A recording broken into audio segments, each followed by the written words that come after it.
Angry. That is how one Israeli cabinet member describes the feelings of his government following the United States' intentional inaction at the UN. This is Special Report.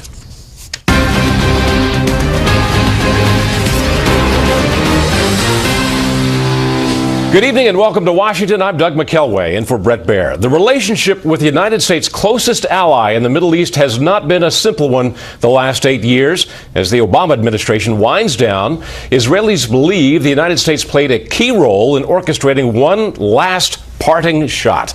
And they say they can prove it. Correspondent Kevin Corke is in Honolulu, Hawaii with the president. Good evening, Kevin. Hey, good evening to you, Doug. You're right. It is a stunning accusation, one that the Israelis say the incoming Trump administration will be fully briefed on. Clear evidence. That's what Israeli officials say they have that proves the Obama administration was, in fact, behind the controversial UN Security Council resolution vote condemning the Jewish state. We have rather ironclad information from sources in both the Arab world and internationally that this was a deliberate push by the United States, and in fact they helped create the resolution in the first place. That resolution demanded Israel immediately and completely cease all settlement activities in the occupied Palestinian territory, including East Jerusalem. The U.S. abstained, which allowed for the measure's passage in the international body. That abstention seen not only as a break with U.S. tradition, but by some as an act of revenge, directed at Israeli Prime Minister Benjamin Netanyahu, whose frosty relationship with President Obama went into the deep freeze during the run-up to the Iran nuclear deal, when the Jewish leader bypassed the White House to defiantly address a joint session of Congress. Well, I think he was just trying to get even. Look, he called me into the Oval Office before the election, and he said to me, Alan, I want your support, and I have to tell you, I will always have Israel's back. I didn't realize what he meant is that he would have his back to stab them in the back, and he just stabbed them in the back. I wouldn't say surprised, disappointed in the volume of the reaction, because I think it fails to acknowledge the totality of this president's record. Obama administration officials strongly reject suggestions that the U.S. was behind the vote or has turned its back on the Jewish state. Principal Deputy White House Press Secretary Eric Schultz saying in a statement, President Obama has done more for Israel and its security than any previous U.S. president, before adding, we cannot have a two-state solution be a slogan while the trend lines on the ground are making a two-state solution less likely. A direct reference to the continued expansion of Israeli settlements, seen as a historic protective buffer by many, but as an unlawful incursion by opponents. The conflict today isn't about homes, it isn't about Jews living on this side of a line or on that side of a line. It goes to the very heart of whether or not there is room in the Middle East for one Jewish state. Even as the Israeli controversy swirls, President Obama remains convinced of his own political power, telling CNN if it were legal for him to run for a third term in 2016, he would have won. I'm confident that if I had run again and articulated it, I think I could have mobilized a majority of the American people to rally behind it. Now, you had to figure this was certainly not going to get past President-elect Donald Trump, and right on cue, Doug, as you can well imagine, he had a comment about what the president just said right there in that interview, that exit interview with CNN. Let me just share part of what he said about it. He said, listen, President Obama said what he thinks he would have won against me, and then he goes on to say, he should say that, but I say, no way. Jobs leaving, ISIS, O'Care, etc. Now, to be frank, I think it's a fairly measured response by the president-elect, but nonetheless, it's sharp enough to remind everybody just not only what was at stake in this election, but how competitive he might have been against even President Obama if it were possible. Doug? Indeed. Kevin Corke in Honolulu tonight. Thank you, Kevin. For more now on the tense relations between the White House and Israel, Ron Dermer, the Israeli ambassador to the United States, joins me here in studio. Mr. Ambassador, thank you for coming in. Good to see you. Good to be with you, Doug. Merry Christmas. Happy holidays. And happy Hanukkah to you. The Obama administration has said that it was not behind this UN Security Council resolution to condemn Israel for its West Bank settlements. And Mr. Schultz, Eric Schultz, the Deputy White House Press Secretary, said, and I'm quoting now, the U.S. did not draft this resolution, nor did the U.S. Introduce this resolution. The Egyptians, in partnership with the Palestinians, are the ones who began circulating an earlier draft of the resolutions. The Egyptians are the ones who moved it forward on Friday, and we took the position that we did when it was put to a vote. But the spokesman for your boss, Prime Minister Netanyahu, had a very, very different opinion. Let's listen to what he had to say. We have rather ironclad information from sources in both the Arab world and internationally that this was a deliberate push by the United States, and in fact they helped create the resolution in the first place. And so it's deeply disappointing that this has been the path of President Obama. So what is the evidence you have?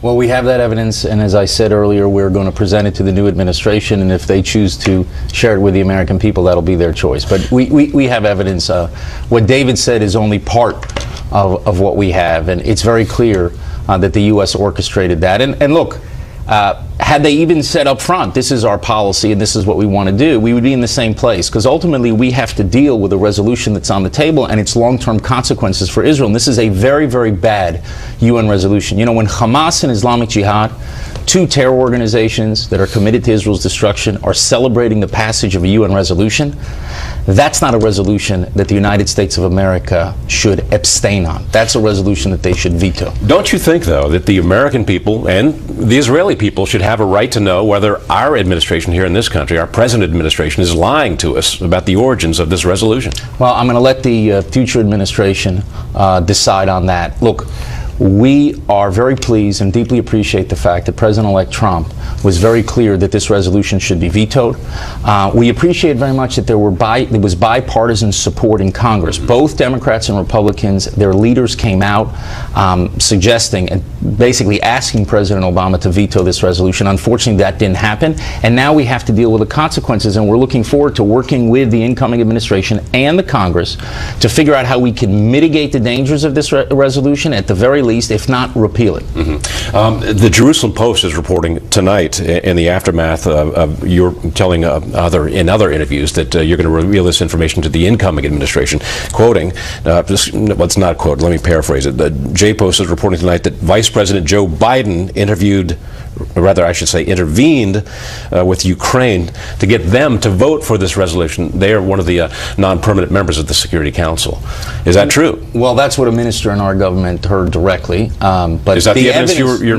No, the evidence we have is much greater than that, and it's pretty clear. It's 100%. I've been with the Prime Minister of Israel for 15 years in one capacity or another. He doesn't make such a statement without clear evidence, and as I said, we'll present that evidence to the new administration. I want to go through the timeline of this resolution to an extent, because earlier in last week, Egypt withdrew the resolution, apparently under pressure from Prime Minister Netanyahu and also pressure from President-elect Donald Trump after you had met with Trump in Trump Tower.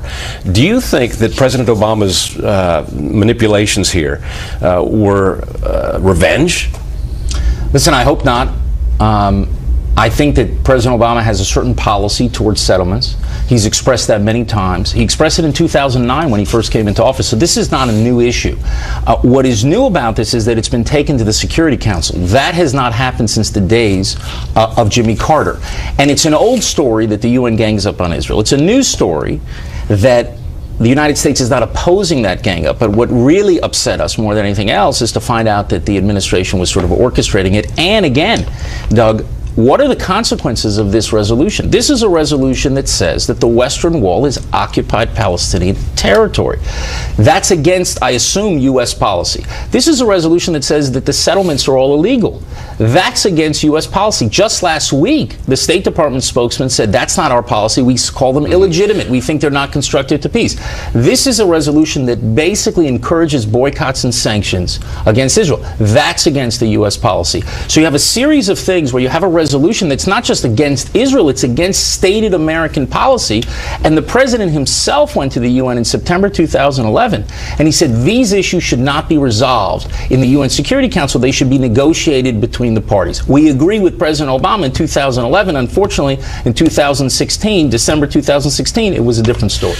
Nevertheless, I think a lot of Americans have trouble understanding why this is so damaging from your perspective, given the fact that we have this new administration coming in, which is very, very favorable to Israeli interests, given some of their appointments. We're talking about Nikki Haley as the new UN ambassador, who's been very much opposed to the BDS movement. We also have David Friedman, the new ambassador to Israel, who is a hard right-winger. He wants to move the U.S. Embassy in Israel to Jerusalem. Well, I think I have no doubt that the new administration will strongly back Israel. But understand, once you pass something to the UN Security Council, it is very hard to reverse, and it is seen in many quarters to be international law. I think that The Security Council resolution is actually against U.S. law, but that's a different story. We're very concerned with what could potentially happen with this resolution if we don't work with the new administration and Congress to, like I said, mitigate its effects, or ultimately overturn it. And one more thing that's very important. This is very, very bad for peace. Because in order for Israel to negotiate a lasting peace with our Palestinian neighbors, we have one card to bring to the negotiating table, and that's territory. And everyone understands that if you have a future peace, there'll have to be some element of a territorial compromise. Well, the United States just failed to veto a resolution that basically says all that territory is Palestinian territory. So what card is Israel coming to the negotiating table? So in addition to all of these problems with this resolution, perhaps the biggest problem of all is that it undermines the prospects for advancing a peace, which we very much would hope to do with the new administration. Last question, 10 seconds or less. There's already some movement on the Hill here to start removing some money from the United Nations, from Congress, which funds, I think, 22% of the United Nations operating budget. Your thoughts about that? Well, we look forward to discussing that with the new administration and with Congress, and we think there has to be a real pushback against the UN, which has become a cesspool, not just of anti-Israel activity, but anti-American activity. And I think if you look at the entire UN, you look at all the programs in the UN, I think a new president in Congress that wants to make sure that every penny of your money is going to something that protects and defends and advances U.S. interests, I think there's a lot of changes that can happen at the United Nations. Israeli Ambassador to the United States, Ron Dermer, thank you very much for coming in. Good to talk to you. And happy Thank you again. Well, with a new administration coming in this new year, there comes a chance for new relations with Israel, even as tensions seem to be ratcheting up to 2016 as 2016 comes to a close. Correspondent Peter Doocy is with the president-elect in Palm Beach, Florida tonight. Good evening, Peter. Good evening, Doug. The president-elect is saying he thinks the UN just made it harder to negotiate Mideast peace, elaborating with a tweet late this afternoon that says this: the United Nations has such great potential, but right now it is just a club for people to get together, talk, and have a good time. So sad. This, as experts say, the 44th president is making life hard for the 45th president on purpose. So the president has deliberately tied the hands of his successor. It's going to make it much harder for President Trump to bring about peace. As the president-elect's foreign policy team surveys the damage done by the Obama administration's decision to let a UN resolution critical of Israel to pass, his domestic team is looking at federal courts across this country, where there are more than 100 judicial vacancies, about double what President Obama got to fill when he took office 8 years ago. Dozens of the open benches are referred to as judicial emergencies because they've been open for at least a year, so the incoming administration has a big opportunity to defend its upcoming initiatives on things like immigration, gun control, and abortion from Democratic challenges before they ever have a chance to rise to the Supreme Court, where there is also an opening for the next president to fill. Part of a tweet posted by counselor to the president Kellyanne Conway says that, quote, judges were sleeper election issue that energized base voters and helped tip undecideds in swing states.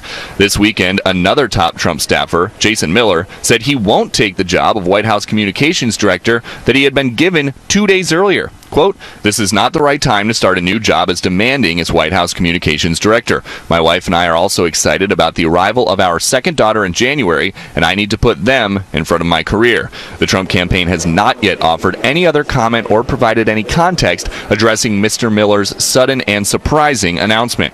Senior advisor Stephen Miller, no relation, has just been tapped to author the inauguration address the next president will deliver on January 20th. We're going to have to secure the southern border. Miller occasionally opened for candidate Trump on the trail and is a well-known advocate for stricter immigration policies who used to work in Senator Jeff Sessions' office. The 31-year-old also helped the president-elect refine his campaign pitches on the trail, including the convention keynote known for its dramatic tone. But as the inauguration approaches, there is still talk about the campaign. Mr. Trump tweeted late Friday that, quote, Vladimir Putin said today about Hillary and Dems, in my opinion, it is humiliating. One must be able to lose with dignity. So true.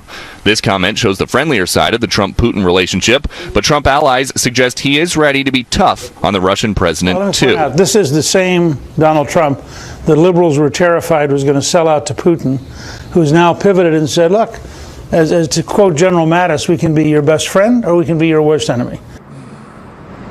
Over the weekend, the president-elect and his family got a standing ovation when they walked into a midnight mass near Mar-a-Lago. And even though it was a quiet start to this week, the day after Christmas, we're told Mr. Trump is going to resume with staff meetings tomorrow at Mar-a-Lago, and he'll have a full schedule come Wednesday down here in Florida. Doug? Peter Ducey in Palm Beach tonight. Thank you, Peter. In less than a month, President-elect Trump will be here in Washington to take the oath of office. In an effort to mitigate fears of conflicts of interest, Trump says he is shutting down a foundation that bears his name. Correspondent Rich Edson explains why it might not be so simple. The president-elect says he is closing his charity. The New York State Attorney General says he's not. President-elect Donald Trump says he is dissolving the Donald J. Trump Foundation to avoid conflicts of interest when he assumes the presidency next month. In a statement, he says, quote, "I am very proud of the money that has been raised for many organizations in need. I don't want to allow good work to be associated with a possible conflict of interest." New York State Attorney General Eric Schneiderman's office says it is still investigating the Trump Foundation and, as a result, says the president-elect cannot legally dissolve his foundation until the investigation is finished. It's been mired in some controversy as well, and it probably is smartest just to shut it down as he goes in the Oval Office. And that's what Donald Trump wants to do. We'll see what the New York State Attorney General has to say about that, but we know his intent now. In October, Schneiderman ordered the Trump Foundation to halt its fundraising because he says it failed to register with the State Charities Bureau and provide audited financial reports. The Washington Post has reported the foundation spent charity money to settle lawsuits for Trump's private businesses and buy a $20,000 painting of himself and give a $25,000 gift to a campaign committee supporting Florida Attorney General Pam Bondi. In a statement, the Democratic National Committee says, quote, "The Trump Foundation has served as a slush fund for Trump to bribe elected officials, attack his political enemies, and buy portraits of himself." The Trump transition team has pointed out Schneiderman endorsed Hillary Clinton for president, and Trump's allies complain the Attorney General is using his office politically to damage the once Republican nominee and current president-elect. The president-elect says he will also separate his business interests from his presidency. His transition team said earlier this month he was going to detail how. They now say Mr. Trump will do so next month before the inauguration. Doug? Thank you, Rich. The Republican National Committee was forced to defend a Christmas message that read in part, quote, "Just as the three wise men did on that night, this Christmas heralds a time to celebrate the good news of a new king." Well, critics, including some Republicans, took to social media to question whether that reference to a new king was about President-elect Donald Trump. RNC spokesman and future Trump press secretary Sean Spicer defended the statement, tweeting, quote, "Christ is the king. He was born today so we could be saved. It's sad and disappointing you are politicizing such a holy day." Coming up next, the search is on for wreckage of a Russian military plane that was bound for Syria. But first, here's what some of our Fox affiliates around the country are covering tonight. Fox 32 in Chicago, where Christmas weekend turned violent. Police say 11 men were killed, with at least 32 others wounded in shootings across the Windy City. Last year, a total of 30 people were shot in Chicago over the holiday weekend, leaving 6 dead.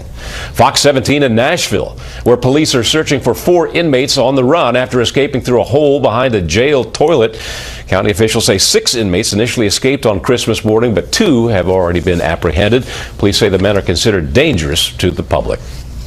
And this is a live look at Phoenix from Fox 10, just 2 hours north drive there. People are digging out after being hit with a winter storm that dropped 14 inches of snow in the Flagstaff area. At one point over the weekend, Interstate 40 was closed in both directions, and some motorists were trapped in their cars overnight. That's tonight's live look outside the Beltway from Special Report. We'll be right back.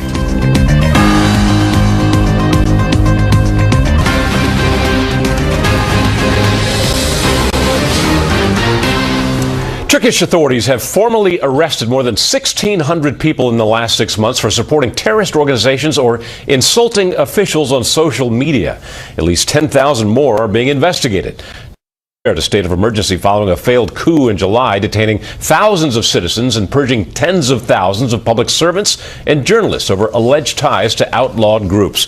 Critics have expressed concerns that the crackdown has targeted political opponents and critics, not just terror threats. The search is on as thousands are scouring the Black Sea for the wreckage of a Russian military plane that was carrying 92 people, all of whom are presumed dead now.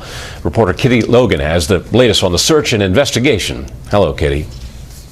Russian investigators are still looking into what caused the crash, and to do that they need to find crucial evidence. The Russian Defense Ministry says its search teams found 2 parts of the plane, and specialist divers recovered 11 bodies. It's a huge effort, 3,500 people involved in that operation off the coast of the Russian town of Sochi. There are 45 ships searching the water. Recovery workers are also using helicopters, drones and submarines. Wreckage is scattered over a large area, making the search much more difficult, and there's still no sign of those crucial black boxes. The Russian transport minister says there's no reason to think the plane was brought down deliberately. We think that the reason for the crash could be a technical fault or a pilot error. But I repeat, it will be clarified by the investigation of the Ministry of Defense Special Technical Commission. The Soviet-era military jet crashed just 2 minutes after taking off from Sochi on Christmas Day. The crew didn't report any technical problems. One possible theory is poor fuel quality could have been a factor. Russian President Vladimir Putin declared an official day of mourning for all 92 people who died in the crash. 60 of those on board were members of a famous military choir, and people have been paying tribute outside their Moscow base, laying flowers and lighting candles. The band had been heading to Syria to perform for Russian troops at a key airbase there. Recovery teams say they've now finished searching the surface of the sea, but finding the wreckage underwater may take some time. Doug? Kitty Logan in London tonight. Thank you, Kitty. Colombian aviation authorities have announced that the plane crash that killed 71 people last November was caused by the aircraft running out of fuel. The evidence points to human error rather than technical problems or sabotage. The plane was put into a holding pattern because another flight had reported a suspected fuel leak and was given priority. In a recording, the pilot can be heard repeatedly requesting permission to land due to a lack of fuel and a total electric failure. Senator, presidential candidate, and Secretary of State are just 3 of the titles John Kerry has earned in his career. The man has been a staple in Washington, and Chief Washington correspondent James Rosen looks at how one big deal could loom very large for determining Secretary Kerry's legacy. From the day that those talks began, we were crystal clear that we would not accept anything less than a good deal. And how good of a deal you think the Iran nuclear accord is likely determines how good of a Secretary of State you think John Kerry was. 5 other world powers signed on, including Russia and China, but Kerry was the driving force through 2 years of negotiations, and his legacy largely rests on the deal's success going forward. We now have a deal in place, and it is being implemented by all sides, that will preclude Iran from ever achieving nuclear weapons capability. In exchange for curbs on its nuclear program, Iran received tens of billions in sanctions relief, sometimes in massive infusions of cash. Critics charge the deal should have forced Iran to dismantle its nuclear program, not preserve it, that some military sites have been closed off to UN inspectors, and that the deal has actually strengthened the leading state sponsor of terrorism. What Kerry did not have is a kind of a sound strategic judgment. Of course, Iranian nuclear program was a serious challenge to the United States. But if you would talk to Gulf states, to the Saudis, they would tell you. But they were even more concerned about Iran getting billions of dollars once the sanctions are lifted, and being able to use these billions of dollars for all kinds of military buildup and subversion in the Gulf. And with Iran aggressively testing ballistic missiles, harassing U.S. warships, even seizing American sailors at gunpoint, Kerry's own spokesman admitted the nuclear diplomacy may have emboldened the regime. But you can't rule out that, in fact, this deal has served as a cause for this more aggressive posture. I mean, I can't rule that out. The other major foreign policy issue of Kerry's tenure, Syria's civil war, with its death toll exceeding 400,000, its displacement of 6 million others, its obliteration of whole cities, Kerry inherited. He doggedly pursued diplomacy with Russia without success. He would be the first to tell you that he's obviously frustrated by where we are in Syria, and that our diplomatic efforts have not been successful. The flood of foreign fighters to Syria, the establishment of a caliphate there and in Iraq by ISIS, the large-scale intervention in the conflict by Russia and Iran, propping up Syrian dictator Bashar al-Assad. In all this, critics point to the president's infamous failure in 2013 to enforce his own red line against Assad for using chemical weapons. Before the president backed down, Kerry had invested his own stature in a defense of imminent airstrikes. And history would judge us all extraordinarily harshly if we turned a blind eye to a dictator's wanton use of weapons of mass destruction. And when the president decided instead to seek congressional authorization for strikes that never came, as the U.S. and Russia hastily hatched a plan to evacuate Syria's declared stockpile of chemical weapons, Kerry's face telegraphed his own incredulity. Elsewhere, he tried and failed, like many before him, to broker a deal in the Israeli-Palestinian conflict, carried out President Obama's restoration of diplomatic ties with Cuba, absent any reforms by the Castro regime, and shepherded to completion the Paris Climate Accords, a subject Kerry equated in significance to terrorism. It's hard for some people to grasp it, but what you are doing here right now is of equal importance because it has the ability to literally save life on the planet itself. You got a friend. Yet Kerry's response to terrorism, as when he brought folk rock legend James Taylor to sing for Paris after the Charlie Hebdo attack, sometimes earned the Secretary of State ridicule. I'm sorry, that was adolescent foreign policy. It was embarrassing. What John Kerry has done over and over again is try to match his diplomatic efforts to the delusional narratives coming out of the White House. And there's been this terrible disconnect with reality, with things on the ground. Thus, the endless talks over Syria that have gone nowhere, where we end up watching the horror in Aleppo right now. Even Kerry's harshest critics told us he will be remembered as a decent man and a tireless public servant. Of course, his legacy will also include his 3 decades representing Massachusetts in the U.S. Senate, his decorated Navy service in Vietnam, and his campaign against that war upon his return home. Doug? Thank you, James. China's first aircraft carrier, along with an additional 5 warships, sailed into the contested South China Sea today. China's defense ministry called the movement part of a routine open sea exercise. Well, Christmas may be over, but the holiday shopping season not done yet. Consumers all over the country have been spending holiday cash, gift cards, and returning those less than stellar gifts. Correspondent Rob Schmidt is in the thick of it in New York City tonight. Good evening, Rob. And Doug, good evening. One of the most iconic stores you can think of, the Macy's here in Herald Square in Midtown Manhattan. And it is a very busy night here. One of the busiest days of the shopping season for this store. People have been pouring in here.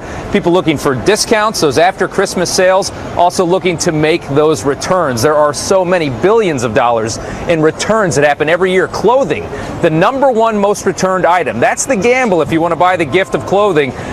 It might go back. They say the National Retail Federation says nearly 40% of clothing gifts are returned. That's more than things that are bought online, which is at a rate of about 30%. And as you see behind me here, Macy's just packed with people tonight. It opened early today, staying open until 11 o'clock tonight. We spoke with shoppers today, including a man who was searching for a deal on a diamond for his wife. This is our post-Christmas shopping. We're going here, hopefully get some good bargains when we're in there and see something that she likes. We're trying to find a winter coat, so unfortunately they didn't have the one we want, so now we're going to more stores. I am actually waiting for the after Christmas specials here, and I'm looking forward to it. So we came from Washington, D.C., we arrived today, and we look forward for the next few days of shopping. Everybody loves to shop. Holiday sales projected to be healthy this year, but not as big of a piece of the pie as in the past. The National Retail Federation projecting $655 billion in November and December retail sales, up about 4% from last year. Online sales, they say, will be about $117 billion. That keeps growing, those online sales. These are, of course, projections. We're going to have to wait for the final numbers in January. We did speak to a market track analyst, though, this afternoon, who says there's a reason the holidays seem to start earlier and earlier every year, and the reason probably won't surprise you. The thought is that the early bird gets the shopper in a lot of cases, and if they offer compelling deals early in the season, then they can take that demand out of the market sooner and capture that shopper dollar before the other retailers do start to get their deals in front of them. Well, the holiday shopping season not as impactful as it has been in the past. November and December making up about 21% of annual retail sales. That used to be closer to 25%. People now shopping all year long. Everybody wants a bargain.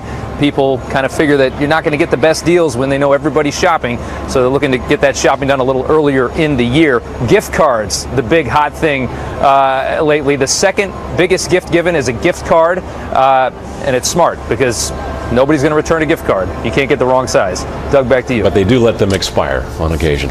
Rob, thank you very much. Rob Schmidt in a very busy Manhattan tonight. Tributes are pouring in for British singer George Michael, who died over the weekend at the age of 53. Fans set up memorials at his home in England, where he died of an apparent heart failure. Michael rocketed to stardom as part of the pop duo Wham! And later developed a long and celebrated solo career. Former Beatle Paul McCartney posted a statement praising Michael's, quote, sweet soul music, which he said will live on. Besides music, George quietly gave millions of dollars to charities involved with helping children, cancer victims, and AIDS sufferers. Coming up next, the All-Star panel stops by to analyze the state of U.S.-Israeli relations following the anti-settlement vote by the United Nations.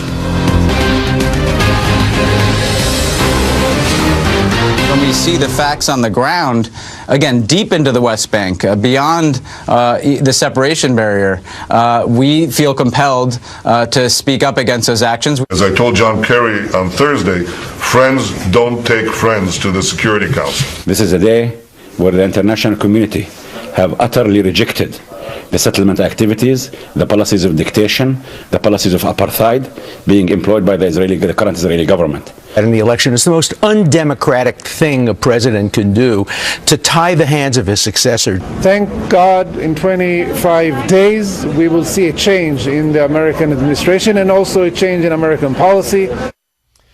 A significant international crisis erupted on Friday when most Americans were paying attention to the holidays, when the United States, in an unprecedented move, decided to abstain on a UN Security Council vote, a resolution that would condemn Israel for its settlements in the West Bank. It is a vote that will have lasting consequences, or will it? Let's bring in our panel now. Steve Hayes, editor-in-chief of the Weekly Standard; Mara Liasson, national political correspondent of National Public Radio; Molly Hemingway, senior editor at The Federalist; and syndicated columnist Charles Krauthammer. How much damage is done as a result of this? This is very serious damage, and it cannot be undone because you can't change Security Council resolution without the acquiescence of the Russians and the Chinese, and you're not going to get it. But the Ben Rhodes statement you showed is so disingenuous. First of all, the idea that the Israelis didn't have a hand in this, the resolution shows up and they decide to abstain, is ridiculous. Does anybody think that Venezuela and New Zealand spent nights slaving over the wording of this resolution? They were the ones who introduced it. Of course not. This was a U.S. operation all the way. And the problem is, if Rhodes is right, this was only about the settlements deep in the West Bank, way beyond the separation barrier, you could understand the vote perhaps. But it's not.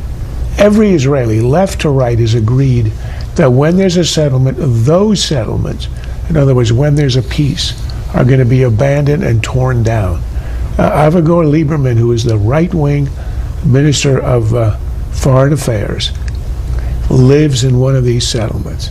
He has said openly to journalists, I know it's so because I was in the room, that he would, and he lives in one of these settlements, that he would gladly evacuate and tear it down in return for peace.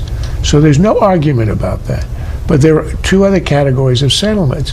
The other are the close-in blocks near Israeli territory. Everybody agrees on all sides that in the event of a peace, they will go to Israel and Israel will give back in a land swap some of its territory to make the Palestinians whole. The pernicious part of this is the inclusion in the resolution of the term East Jerusalem. That was totally unnecessary, and it's completely illogical. It turns the holiest site in Judaism, the Temple Mount, the Western Wall, into foreign territory. That's, people say it's the third holiest shrine in Islam. It's the first holiest shrine of Judaism. It's as if the UN passed a resolution declaring Mecca and Medina to be sovereign Jewish or Christian territory. It's absurd. It's an insult to the intelligence of the world, and is supremely damaging to the Israeli claim to its own holy places. Molly, you just heard Charles say this. You heard Ambassador Dermer earlier in the program say that the United States was directly behind this, and that Israel has direct evidence, or words to that effect, that the United States is behind it, something that the United States government, the Obama administration, is vehemently denying. What do you make of this? Well, I think it actually isn't that important, because what we know is that this happened, and the U.S. could have stopped it if the U.S. wanted to stop it.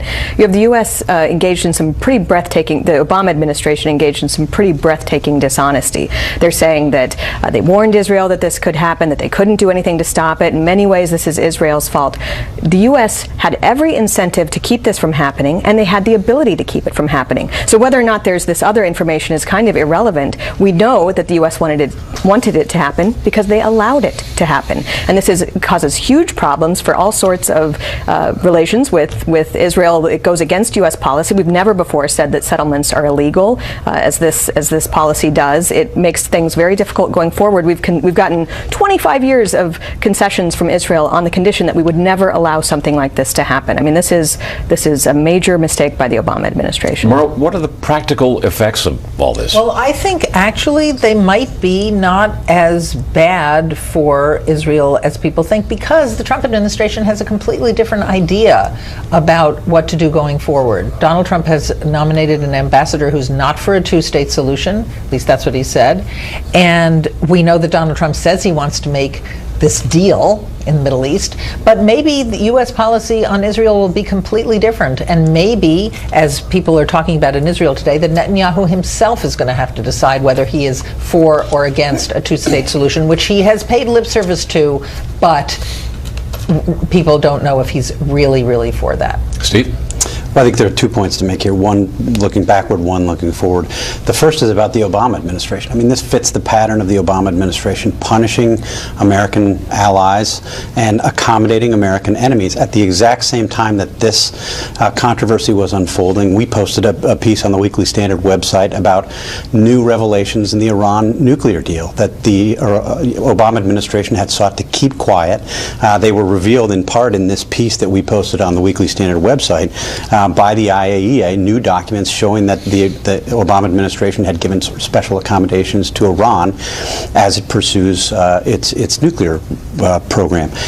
This is the way that the administration has happened. I mean, it sort of perfectly encapsulates the administration's approach to the region, I would argue. And the second point, looking forward, is about the United Nations. I mean, I think this has the real potential to be a breaking point for the UN.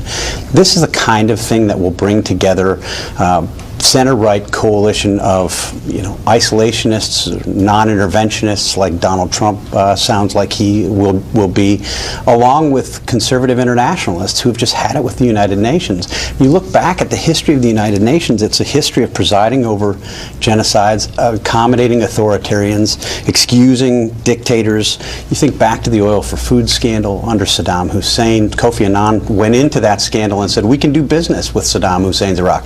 And in fact, they did do business with Saddam Hussein's Iraq. This is what the United Nations has become, and its obsession with Israel, I think, is emblematic of a broader misplace of its priorities. To that point, Ted Cruz tweeted, I think on Christmas Eve, quote, spoke with Israeli Prime Minister Netanyahu tonight to wish him happy Hanukkah and assure him of strong support in Congress. No U.S. dollars for UN until reversed. Charles, what do you make of that? And what kind of a movement do you see building in Congress or in a new Trump administration to start pulling money from the United Nations? Well, most Americans are not aware of the fact that we pay about a quarter of the freight of the UN. So we're paying 22%, something like that. We're paying an organization that spends half its time, more than half its time, and energy and resources and bureaucracy trying to attack the only Jewish state on the planet, a tiny little speck, while genocide, mayhem, murder, terrorism is going on all over the world. It's an obsession that to an outside observer appears to be insane. Why are we doing this? And the rest of the time is spent undermining the United States and democracy and our allies around the world. It is an organization that exacerbates tensions. It does not assuage them. It was born in hope. The end of the Second World War, it turned out to be a disaster. Any move to minimize our support for it, any move to get it out of the U.S. Imagine if headquarters were in Zimbabwe the amount of weight and coverage it would get. It would be zero. I think that's good real estate in downtown New York City, and Trump ought to find a way to put his name on it and turn it into condos. On that note, next up, the panel breaks down the latest on the Trump transition.